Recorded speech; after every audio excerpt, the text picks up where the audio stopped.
My name is Roger Webb. Tyler just called me the professional volunteer here. They let me come up here every once in a while and talk even.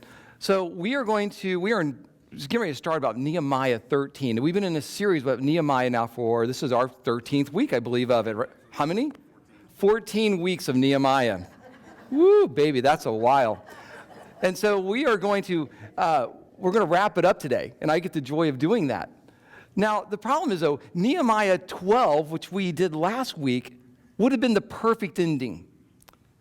It would have been the perfect ending. Let me give you the highlights. I'm going to do all the first 12 chapters in about 3 minutes, okay? It took you guys 14 weeks. I'm going to do it in like 3 minutes. I'm going to do this in teenage girl style, okay? You ready? Okay, so there's going to be no breaths and no consciousness going on at all. It's going to be purely just going on. So here's what happened. Nehemiah up to this point was the perfect movie. It was perfect because it's got a man. It's Nehemiah. He's in a far distant place. He hears about his homeland, the land of his people. He hears about it way far away. Judah has come to crumble. The walls have crumbled down. It's vulnerable. It's broken. And he hears about all this stuff going on far away. He has passion in his heart. God calls him to go back to the land of his people. He rushes back, and he says, we're going to build an ark. And I'm just trying to see if any of you guys are awake. You're just drowning me out like you do a 13-year-old girl. Like, oh, yeah, he's almost done. No, he built a wall. In 52 days, he builds a wall. And he builds the wall, and he builds up so the city has protection. But there's a villain involved in this. There's a villain. His name is Tobiah. Tobiah, he does not want to see the wall. He's like a ruler, leader around in the area. Tells Nehemiah, there is no reason to build a wall. Don't build the wall. That's crazy. But Nehemiah wants to honor his God. So we have a villain. He's doing it for God. Villain, God. This has all the makings of a great movie, doesn't it? This is the number one hit seller. He goes, he builds, and it's all this emotional stuff. They build, this wasn't just a little wall. We're not talking like a little hedge around your neighborhood, okay? We're talking a wall with big towers and stuff. And he gets everybody involved. And he basically, just think of this. Think of the picture of this, like little kids carrying boulders and putting it on the wall. Just think how emotional that would have been. It would have been the perfect movie. The people are so bought in that they basically go, we will never let these walls be torn down again. We want to commit. We see what God has done in 52 days. We want to live for this God. This God is an awesome God, and everything is all building up once again to this great moment. They even believe it so much that they say, hey, never again will we let the church fall apart like it has. Never again will we let it be corrupted again. Never again will we dishonor the Sabbath, which means honoring God on taking rest on Sunday. We'll never let that happen again. We'll make sure that all the workers in the church are well taken care of by tithing our offerings and giving tithes and offerings. No one will ever go without. They'll never go without anything again. Perfect movie. Matter of fact, it's so awesome. You can just see it now. Last week, you guys talked about we talked about dedication. And we stood on walls, and that's what they did. They wrote it down, man. They wrote it down. They said, we pledge this, we pledge this, we pledge this. And they put it all into writing, and it was sealed and delivered. We're going to honor God. We're going to endure forever. Perfect ending. You can just kind of hear, Nehemiah, Nehemiah, Nehemiah. It's like the end of a big game, like Rudy movie. They're all excited. They're chanting. They're pouring bottles of Gatorade over Nehemiah and stuff. They're just pumped up. And it was just the perfect ending of the movie, chapter 12. But you know what they always do? They always make a sequel. And it's never good. Chapter 13 is the sequel. It's kind of, you might even say, it's like, where are they now type sequel. What happened to all those players in the game? And it's even almost worse than that, because in this setting, we find that things haven't gone as planned. Matter of fact, it might even be better described, might be a reality TV show. Reality TV, you got failures in public failure. You get people who are getting embarrassed in public. You get people arguing and yelling. All this stuff starts happening. Welcome to chapter 13. That's what I get to teach you today. I just covered the first 12 chapters in about 4 minutes, right? It took you 14 weeks. So here's what we do. I want to kind of get that mindset in your mind that we're now about to turn the corner in this whole story. Nehemiah, who went back, he was a ruler of the land of Judah for about 10 or 12 years, they say. Then he went back to be with the king, where he was the cupbearer. and that's what his job was. And after a while, he got permission to come back to Judah. We don't know exactly how long. It says sometime later. We have to kind of assume it's been some years, though, because you're going to hear some things in the end of this message that kind of gives you an idea. It's been some years later that it's taken place. And Nehemiah comes back and walks into Judah again. And oh, have things changed. That dedication and all that kind of stuff that was so glorious is now crumbling again. Not the walls. The walls are still good. It's what's happening inside where the problems start to happen. So I'm going to need some volunteers today to illustrate why Nehemiah becomes so adamant with things. And I need some people who love Skittles. Raise your hand if you like Skittles. Come on up. You come on up. Come on up. You like Skittles? Who else likes Skittles? Anyone have hands? Come on, I need some guys. Some guys, Skittle lovers. Come on up. Okay, Brendan's coming up. Good. Come on up here on stage. We'll make room. Okay. Anybody? I'll take one more. Anybody else want to come up? You're going to come up too? Awesome. Okay. Well, has anybody ever had Skittles? Skittles are super sweet. I mean, they are super. I don't really like them because they're so sweet. And they look good. They do look shiny, and they're shiny and everything. They look great. All you're going to have to do today is eat just 1 or 2 Skittles. That's all you're going to do. It's pretty simple. Right here, come up here so they can see you. They're going to want to see this. Don't be nervous. What I bought today, I bought these Skittles. They're called zombie Skittles.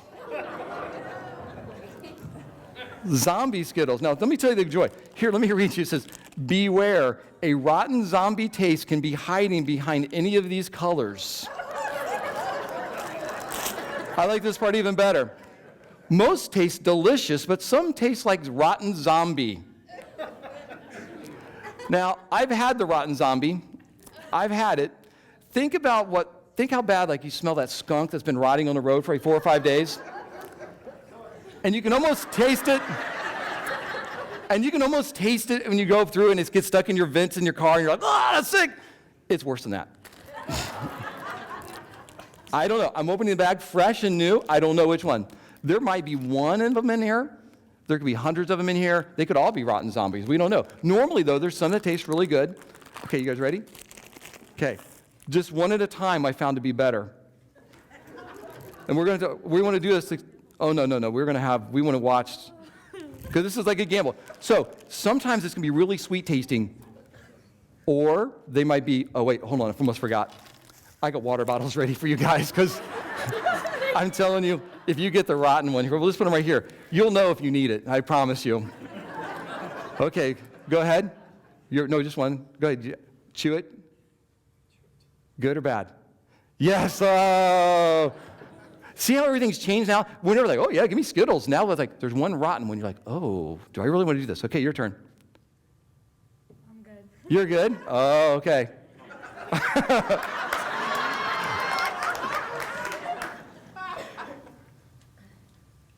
Oh, wow.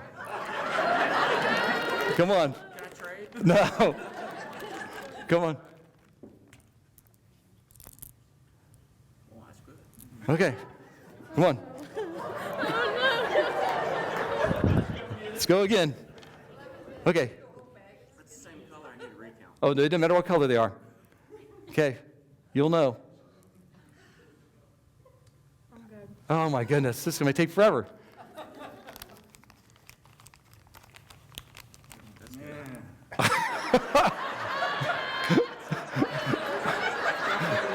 Did you get one?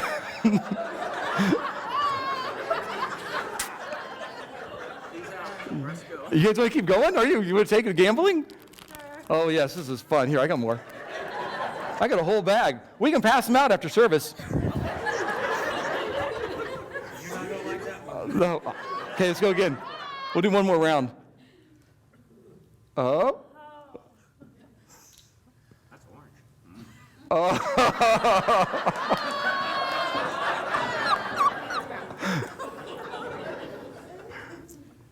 I'm good. Okay, you guys can go. I'll give you guys more if you want to taste some bad ones. Good job, thank you.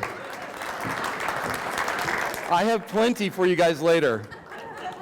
So the reason we're doing this thing is because what we're going to see Nehemiah doing here in a few minutes is just like when you thought it was all going to be sweet and everything. Everybody's like, yeah, this is great. I want Skittles.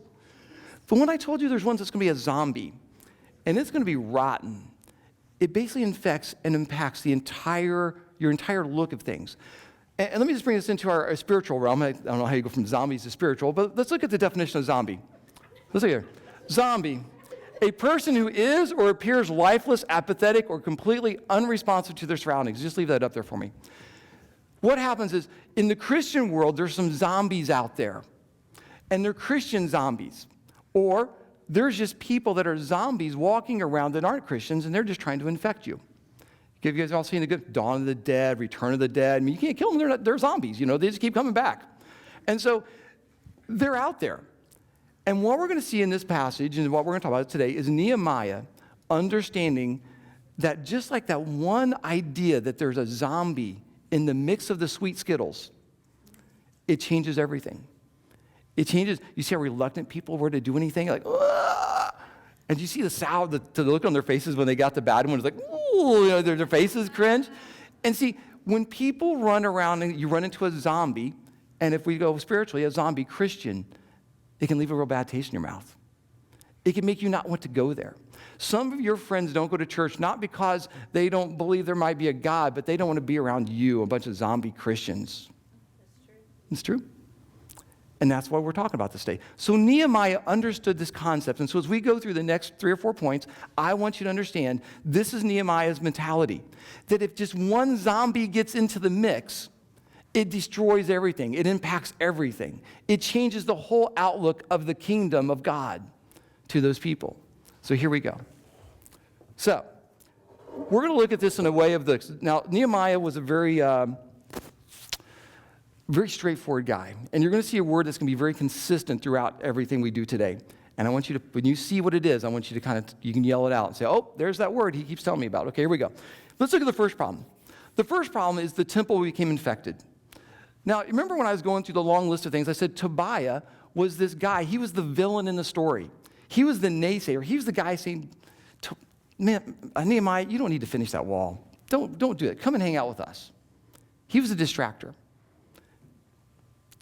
Look what happens. When I arrived back in Jerusalem, I learned about Eliashib's evil deed in providing Tobiah with a room in the courtyards of the temple of God. Your temple just got infected with a rotten zombie skittle. He was the villain. And now he's not just like outside the gates. He's inside the temple. He was given place. He was given full access to the temple of God. And boy, I'm telling you, it's just crazy. Just think about this. This would be like, let's say you have kids. This would be like inviting the local drug dealer to hang out in your garage and play with your kids. This would be like inviting your spouse's high school sweetheart to come hang out with you guys. Why would you do that? That's just silly. That's just dumb, isn't it? This is like putting your little dog in the backyard to play with a coyote. It's just letting the evil into the storehouse. It's like letting them in. This is if you owned a business, you wouldn't invite your competitor to come in and give them an office right out front. It's silly. But here, Eliashib invites Tobiah to come in and take basically residence inside the temple. Well, this did not go well with Nehemiah. Remember we talked about those things they pledged, and the things that they said, hey, we're not going to ever go back and do this different. We're always going to follow through. One of them was maintaining the temple, maintaining the holiness of the temple. And here, Nehemiah walks in, and the first thing he sees is Tobiah, his villain, his enemy, his arch enemy, inside the temple of God. And he is not happy. Matter of fact, look what he does. He goes, I became very upset, and I threw all of Tobiah's belongings out of the room. Then I demanded that the room be purified. Some of you guys want to purify your mouths after eating those zombie Skittles, don't you?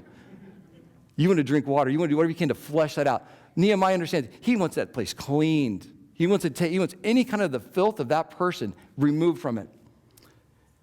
And I brought back the articles for God's temple, the grain offerings, and the frankincense.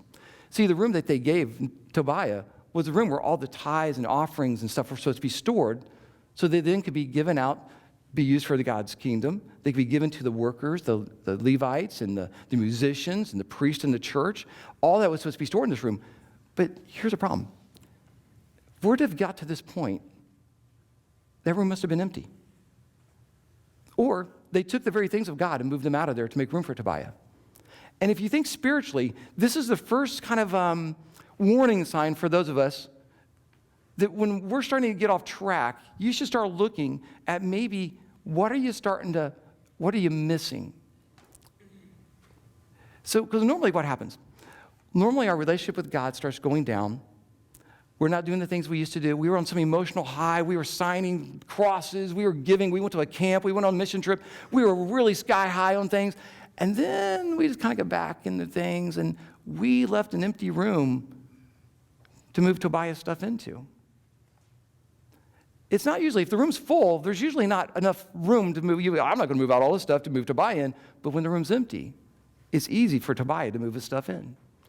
And so kind of one of the warning signs all of us need to be thinking about is, do you have any empty rooms? How is your relationship with God doing? Are you connecting with him on a point where there is no empty room for anything else to come in but God? But that's not what happened here. The temple was infected. The room was empty. Tobiah moved his stuff in. And now Nehemiah says, out with it all. And they start moving God's stuff back into where it's supposed to be. They start moving things. They start making the temple to be useful for what it was intended to be used for, honoring God and the function and growth of the kingdom of God, not the kingdom of Tobiah. So that's kind of our first thing. So here, let's look what he does. I became very upset. I threw out all this stuff, and I brought back in the grains and offerings. So his solution was this: confront, throw out, and clean. Restore the usefulness of the temple. Confront, throw out, and clean. Some of us, that's where our first starting spot is. When you get to one of those zombie Skittles in your mouth, first thing you just spit it out. First time I had it, I was running for the trash can. You got to spit it out. You can't just hold it in. You can't go, it's going to get better. It doesn't get any better. The taste is, nope, it doesn't. It doesn't get any better. We often think that, things will change. Time will change it. They don't. You got to throw it out. Confront, throw it out, and clean. So that's right. That's number one. We're going to see a repetitive kind of mentality here with Nehemiah. The cool thing about Nehemiah you're going to find as we go through this, he was not some timid guy. He did not wait for things to change. He didn't go, here's another thing. You know what Tobiah didn't do? He didn't call together the board. He didn't ask for a committee to study whether we throw Tobiah out or not, did he? He saw a root problem and he went after it full force. He says, this has to change now. That's Nehemiah. That's why I made him so strong. And that's why he said, man, if you had a company, Nehemiah's the first guy you want to hire. He will get stuff done. Okay, let's look at another one. He is tough, man. Okay, here we go. The next part we talked about with our zombies is zombies normally walk around like,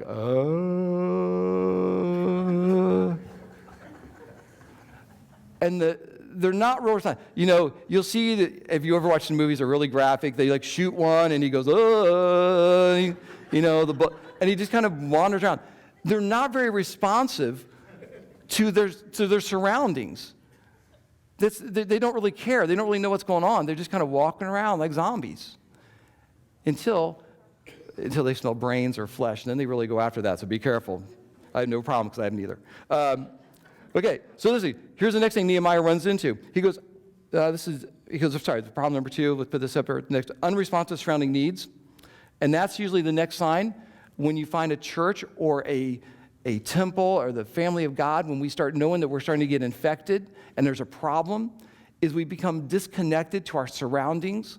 We become isolated. We become just about ourselves. We become just about what our needs are, making ourselves comfortable, nice cushy chairs, building a building around ourselves. And this is why we've been talking about this entire process. This is a building. It's not the kingdom of God. It's just a building. One of the things we need to be careful of, and what Nehemiah found in Judah, was they became unresponsive to the needs of the kingdom. And the way he found out this was, you remember that storeroom we were talking about? It was empty. The people had made these commitments that they would take care of the workers within the church. And matter of fact, this wasn't just a commitment they made. This was a kind of a command and an instruction by God that the Levites, which was a tribe, and they're part of it, they didn't get land. What they got, their job was to take care of the temple. And everyone else was supposed to take care of them as they took care of God's temple. That's what the Levites' job was. But what Nehemiah finds is something very different. Let's read this. He goes, I also discovered that the Levites had not been given their prescribed portions of food. So they and the singers who were to conduct the worship services had all returned to their work, their fields. So basically, we have the people, they stopped giving. They stopped seeing any need to give. They started just thinking about, I'm going to hoard my money. I'm going to keep my money for me. I got to have more money for me. I'm not going to give to the church. This is not a message on giving, but it should be something you listen to and hear. When we get tight with our checkbooks, when we start holding back, when we lose that generous spirit of our inside of us, and we start just worrying about us, it's not about money. It's about what God called you to do. When you become only worried about money and you're having enough and you making the earth's life nice and cushy, and you lose track of the needs around you, the needs of the kingdom of God, you should know there might be a zombie nearby, inside of you even. And so one of the things we have to be careful of when we do this, we got to make sure we're interacting, that we see what's going on. And so these Levites, they had to go back, and because they didn't have enough to sustain themselves, they weren't being supported, they had to go back to work in fields. So here you got people who are designed, and their gifting is to be serving in the church of God, to be serving. They're now just weeding. They're watering stuff. You get musicians and singers who can lead worship services. The worship services in the temple can't happen if the singers are in the backyard. If they're out in the gardens, there's nothing happening inside the temple. The temple starts to die. The worship's interrupted. If the priest is outside worried about trying to survive on his food, he's trying to find food to survive, he's not making messages that are going to inspire people. And that's just kind of how the system's supposed to work. So Nehemiah sees this. He walks in. He goes, that storeroom was empty for a reason, because these people, nobody was inside, and everybody's kind of dead walking around. There was no life in the temple. Then the temple couldn't do its job because they're out working their own fields. And he said, this is another problem. We got an issue. So here's what it goes. You're going to see another very common thing here. He goes, so read the problem here. I also discovered they weren't, I already read that. Here we go. I immediately confronted the leaders and demanded, why has the temple of God been neglected? See, this was almost a straight quote from what they had kind of committed that they would not let happen. It's almost throwing their own words back in their mouth, in their face. They knew what he was saying. You made a written commitment to not let this happen. Why has it been neglected? And then I want you to notice that word. Once again, immediately confronted. Immediately. This wasn't something that was going to get better. It wasn't going to fix itself. And then spiritually, that's what we often do. We go, well, I'll get that figured out at some point. Or it's just a little thing. It's not a big deal. I got other things I got to worry about. I got bigger things to deal with. And we just let that zombie, lifeless thing grow inside of us and leave that bitter taste, and it starts infecting the entire body. We've all been there. You might start thinking, what is it for you? What have you let slipped in that's got you off track? What needs around you have you tried to ignore because it might be too much trouble? It might cost you something. And so you've ignored those things. These are big questions. And this is really not about a building. This is about spiritual growth of people. This is about our spiritual growth. This is bigger than just building walls. This is about building the body of believers to be strong and healthy. So let's move on. He goes through that. I just want to say, he confronted them quickly. So here, matter of fact, I didn't put the flashback in here for you. This is what they had actually said. This is what they had said back in Nehemiah 10. Flashback. We will not neglect the house of our God. A few years later, boom. Can you think of some commitments you made to God on some crazy night? Your life was going disastrous, and you said, God, if this ever changes, I will never do this again. And you're doing it? Or you did it? God, I promise you, I'm going to read my Bible every morning. Right after I hit the snooze button 5 more times. Oh, now I don't have time. Nehemiah is dealing with the same stuff we deal with today. That's why this book is so important. It's not about buildings, it's about us. So here we go. We go on, this is Nehemiah 13, the rest of 12, verse 12. He goes this, and once more, then I called Sorry, Nehemiah 13:11 for you in the back, sorry. Then I called the Levites back again and restored them to their proper duties. And once, go to 13:12. And once more, all the people of Judah began bringing their tithes of grain, new wine, and olive oil to the temple storerooms. There had to be some trust in the system. People aren't going to bring money to something that's worthless or that's dead and it's dying. People aren't going to give to that. We're not excited about that. We're not going to give our time. We're not going to give our money. We're not going to give our talents and abilities to something that's dead and dying. Matter of fact, Nehemiah he comes across, he picks 4 people. And each one of them was very different. One was a scribe. One was a priest. Let's see, what was the other one? There's all these different things. They had a scribe, a priest, a Levite, and just an assistant from the congregation. And he takes and he puts them, instead of Elijah, he puts them in charge of the storerooms, the givings, the offerings. He puts them in charge. You know why it's important that you know these 4 people? The only thing they had in common was they were trustworthy and they were committed to the kingdom. That was it. There was no written test. There was no auditions other than the fact they were tried and true in what they did and what they said. How many times have we cut ourselves out of serving God? Well, I'm not good enough. I'm not talented enough. All God's looking for is trustworthy, reliable people committed to the cause. There's no, if I'm standing up here, any of you could stand here with me. There's no special gift or talents. You just got to be trustworthy. So don't take yourself out of the loop. The next thing you kind of see in this whole passage is with these 4 people, they were put back in place so that they could build some trust within the people of the people of Judah. Because like I said, people aren't going to give to something they don't trust. And here's why this is important to all of us. People aren't going to follow your God if they don't see trust in you, that you trust God. Your impact on the people around you, they're watching you. They're saying, is this a trustworthy person for me to even listen to about their God, to follow the God that they're talking about? Are they trustworthy? Do I respect them enough? Are they hypocrites? Are they another one of these rotten zombie Christians that I got close to one time and they burnt me? They messed me over? Or are they somebody that's sweet? I can see the sweetness of God in them. That's who people are drawn to. They're drawn to people like that. They're drawn to organizations like that. And they're drawn to God who knows that those people love. That's who they're drawn to. So we got to think about this. This is important stuff to think about. So basically, he brings them back in. He says, hey, we got to clean this up a little bit. And once again, so here's how his solution to things. This is how Nehemiah does it. He goes, solution, confront, put people in place to restore the life in the temple. Because it was dead. It was dying. Are you starting to see a word that's coming up a lot? What is it? Confront. Didn't hide. Didn't back down. Didn't say, hey, I'll let it fix itself. Or that's someone else's problem. He confronted it. Straightforward. He basically said, we got to get people to wake up. We got to get people to get things going. And it's not just going to happen on its own. Is there things, are there issues and situations in your life that you need to confront head on, that you've been putting off for a long, long, long time?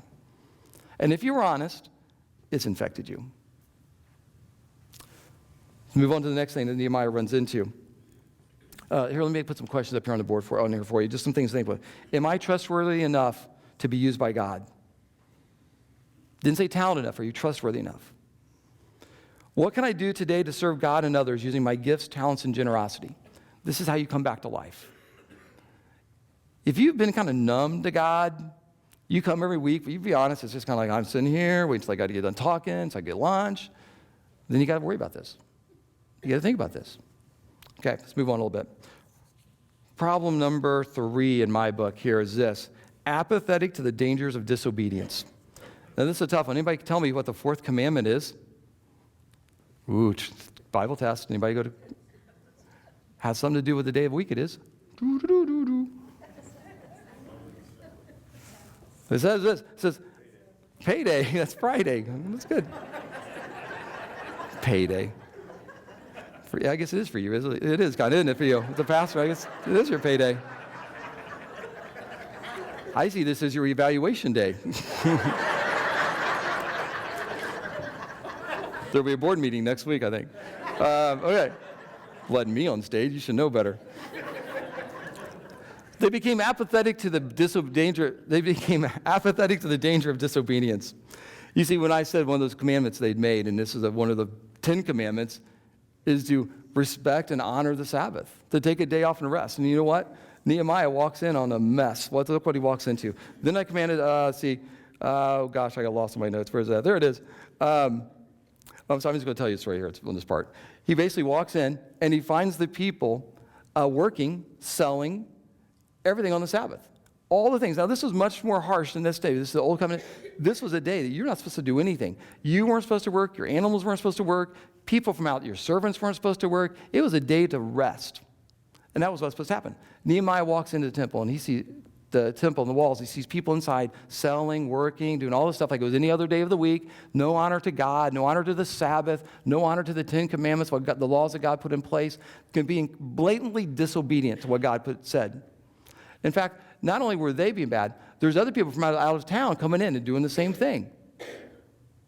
And so, you know what? Nehemiah's like, hey, you don't understand what God wants to do. So this is what Nehemiah says. He goes, then I commanded the Levites to purify themselves and to guard the gates in order to preserve the holiness of the Sabbath. You know what he did? He shut down all the doors. He goes to the people, and he goes off on the nobles, the leaders of Judah, and he goes, hey, we are going to honor our God in this community. There was a call to commitment. There was a call to say, I'm going to correct this.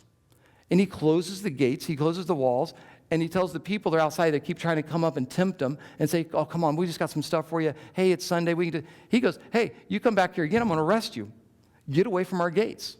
Get away from our walls. Get away. And this is kind of how it is with us. Some of us, we become apathetic to the dangers of sin. We just think, I'll just do a little. It's not a big deal. I mean, so I sold some stuff on Sunday. It's not a big deal. So I went to the party, and I know the things going on there I probably shouldn't have been around, but I know it was no big deal. I just went out with her one time, or I had that conversation I probably shouldn't have had with her or him. Just once. It won't be a big deal. See how you know from right and wrong. You know right from wrong inside. You do. Most of us know right from wrong. We just don't know how to follow it and do it. We're disobedient. We care more about what we think is going to be good for us than what God thinks. God put things in place. He didn't do the Sabbath just to torture them, to make them lose money. He said, you need rest. It's for you. It's for you to get reconnected to God, for you to take a break, to you to take the day off, for you to not be worried about survival and depend on me for a day. That's why it was for them. Their own fear, though, led them to think, I need more. Give me. I need that attention from that person. I need this relationship. I need more money. And it distracts us from what God says. This is the rules. These are guidelines I built into place for you to protect you and to help you prosper. They didn't care. So once again, let me get to Nehemiah 13:22. Then I commanded the Levites to purify themselves and to guard the gates in order to preserve the holiness of the Sabbath. The solution: confront, cleanse yourself, and shut the door to temptation. Some of you guys need to get on your knees and pray. You need to ask God, what can I do? I need to clean this stuff out of me. I need to rid myself of this. Last one. Now, this was a touchy one. I found this one kind of tough to kind of work around. It says, I'm going to read this to you.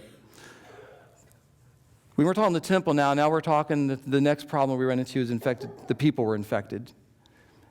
And it's kind of like this. So basically, they were told not to intermarry with the surrounding people and cultures around them. And it had nothing to do with the color of skin, nothing to do with being racist or anything like that. It was about the color of their hearts and what was on their hearts and what was in their hearts. See, the people in Judah, they knew, they believed in God, our God. And the people all around them were pagans, completely against what God is and who God should be. They were distracted. Tobiah was a pagan. He was a distractor. They were the one getting stumbling block for many people. And so they were told not to intermarry with the surroundings because it's not, if you can bring people in, it's one thing, and they become, part of the community, they buy in, that's great. But unfortunately, we all know what happens when you intermingle usually with people who don't have the same belief system.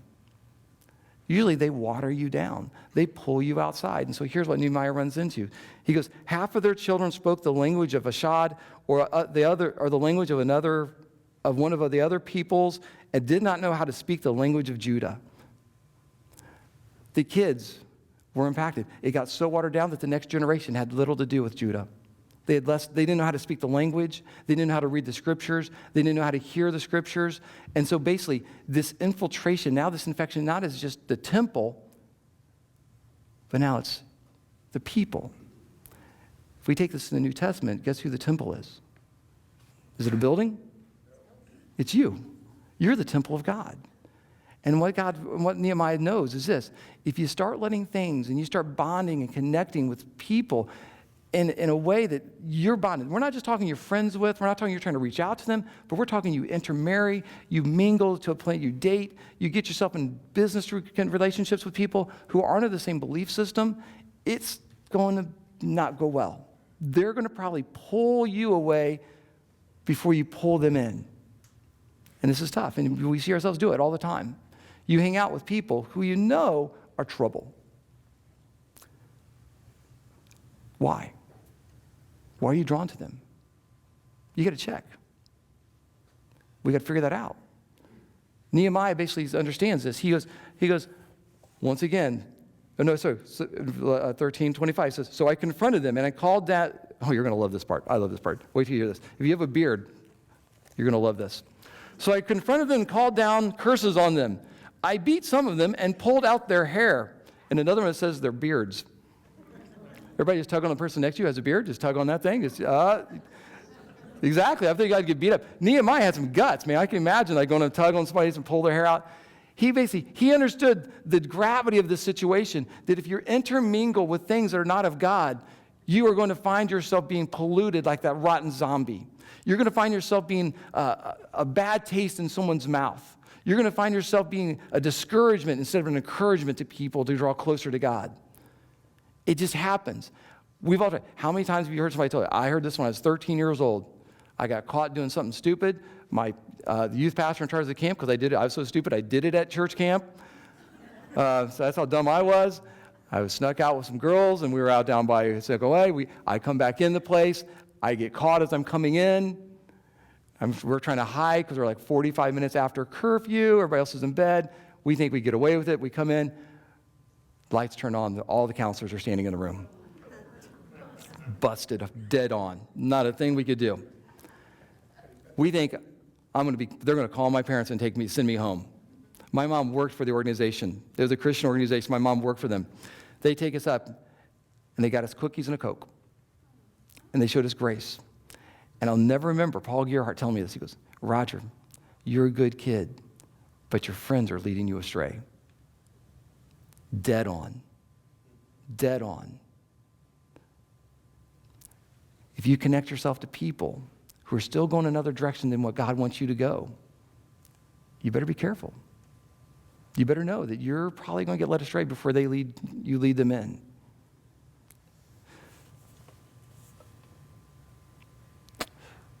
Solution. Purge out everything foreign to your spiritual life in Christ. Nehemiah went after him. He confronted them dead on. He said, hey, this can't happen.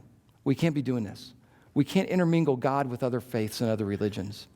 They're contradictory. They don't match. This isn't politically correct, guys. This isn't what the world wants. They went, oh, we all can be. I was sitting with one of my other clients the other day, and he goes, well, we all believe in the same God. And I'm ready to jump out of my chair.